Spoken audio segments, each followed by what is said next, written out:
Hello. Unconditional Surrender, part 6. If you're keeping up, well done. We're into the May 1943 turn. So we did the Case Blue, Summer 42 offensive. It was pretty bad for the Russians, but not as bad as I thought it was going to be.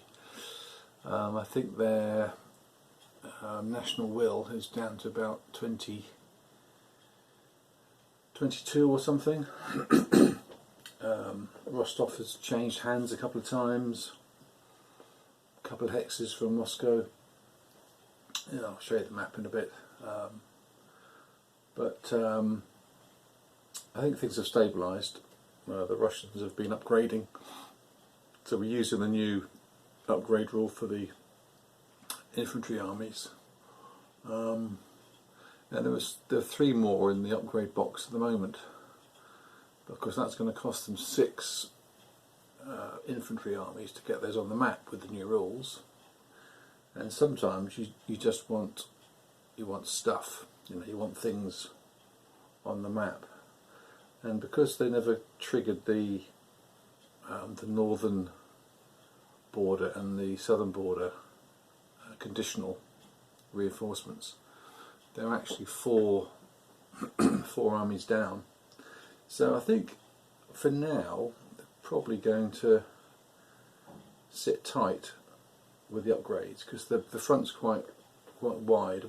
If they make, actually I'm sure they will, make some progress west, and the front will narrow a little bit, then they can probably afford to trade 2 for 1 and get slightly better units. But at the moment, when they're trying to cover quite a long front, just having some extra armies is useful. A few backstops here and there. So the western front was being relatively quiet. There's been a bit of strategic bombing. There was a Norway campaign launched by the British because there were 1 or 2 ports in Norway still friendly.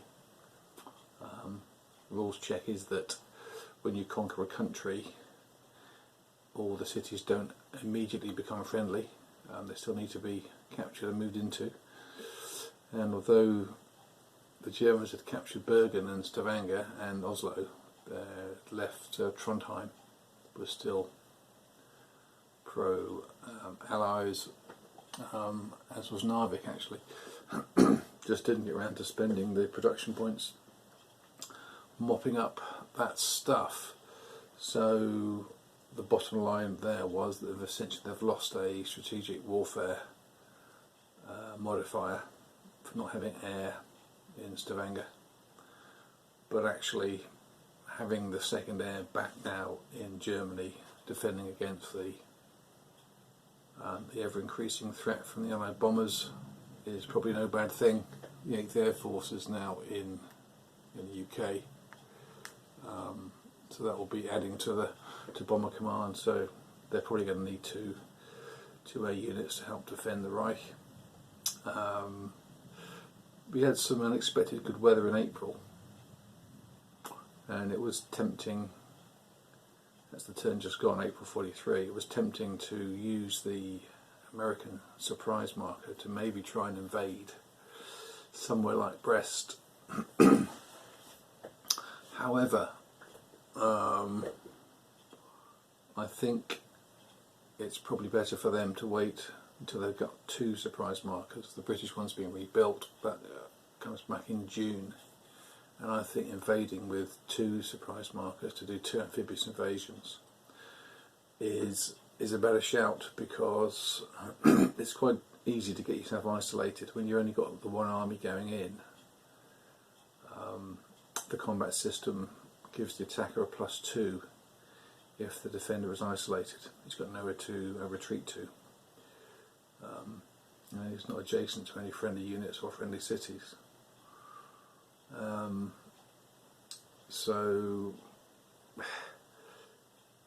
the risk there is that you go in a bit prematurely and you get kicked out again. Then the Americans lose their surprise marker, which they can buy back very easily, because they've essentially got infinite production points, but there's a 4-turn delay, which means that they won't be back again until September, when the weather's going to be potentially going bad in October, and you've never really gone in with enough force to make a difference. So anyway, they're going to wait and do a combined offensive to get a bigger beachhead. They've got the ground forces there. They've got 4 decent armies and plenty of aircraft supporting along the south coast of England. So that's all good. So we're just going to be getting into the summer of 43.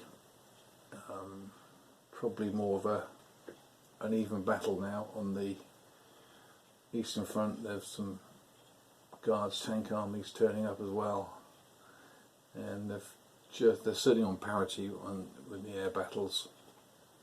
There's 5 Russian to 4 German, which brings me on to one thing I find a bit strange in the game, is that those who have played it will remember that if you do an airstrike, you can try and take out the other guy's air by attacking the bases. 7x range, and you trade sorties. Now, you may trade, if you roll poorly, you may trade 2 for 1. So the attacker might lose 2, the defender loses 1. But hey ho, it happens sometimes. The Germans have got a better modifier for the air-to-air combat. But if the Russian attacking air unit is already on 5 sorties, it can't get any worse than 6. So it seems it gets this freebie one-to-one trade with the Germans. So if the Germans are on 2 or 3 sorties, they've probably got a good chance of winning the combat 2-1. But it doesn't matter, because the Russians are on 5 sorties anyway, so it ends up being a 1-1. Whereas if the Russians had 4 sorties, they'd probably think twice about launching the airstrike, because if they get the 2-1, they will suffer both losses.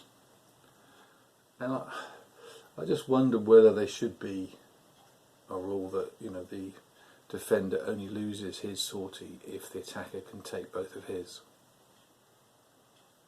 Doesn't happen very often. In poor weather, you've already got a -2 for the air-to-air combat. So if the Germans are on -4 for 4 sorties, they're on a net -4. So it's not going to matter, because you're never going to get a 2-1 result. But if they're on 3 or less sorties, there's a chance that the Russians would suffer 2 for 1, and that chance is even greater in the better weather. And just being able to safely trade 1 for 1 because your unit is worse off just seems a bit weird.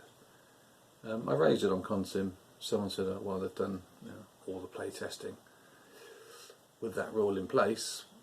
I mean, the counter to that is, of course, that it doesn't happen very often, and it's a simple thing to tweak, which takes away a slightly odd feeling.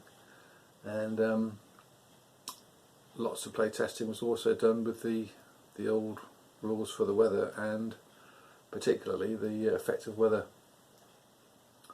on the combat, the bad weather rolls. When we've now got severe and poor weather only allowing assault combats. I mean, that's a big change, which I think is a very good change, because you can rapidly get through the poor weather turns with still some meaningful activity,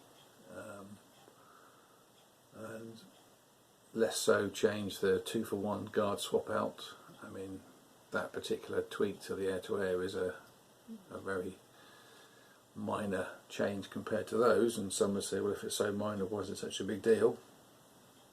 It's not a big deal. It's a small deal, which would be, to my mind, a simple thing to implement.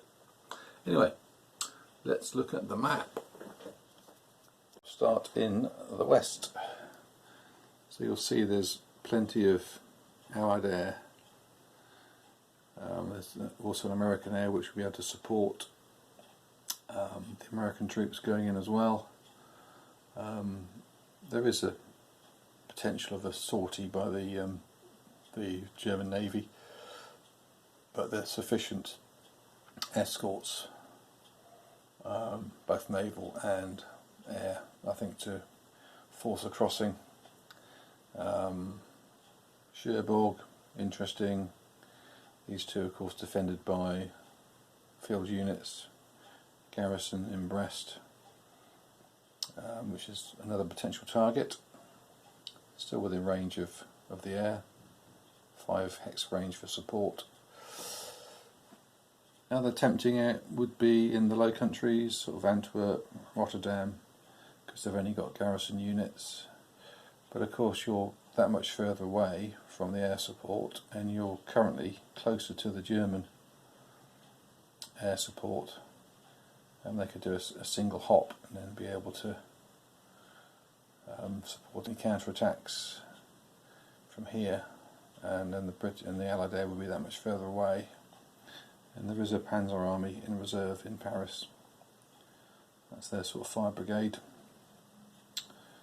But I think probably next turn, if the June weather's good, and it'll be a 43 second front. Norway has been cleared out. The Germans ain't going back there because they've got a surprise marker which they'd have to use to re-invade, and that's going to be much better used elsewhere. And the Eastern Front, Rostov has just been recaptured by the Germans in the bad weather. Just here, and here's the front line. So the Russian army gradually improving, and you'll see signs there of lots of guard infantry now. The downside is, of course, they're mobile, so it costs twice the production points to get them moving. I think there's also a guards tank. Yeah, that's the 1st Guard Tank Army there. So they're starting to get some quality in their troops. So it's going to be an interesting summer 43.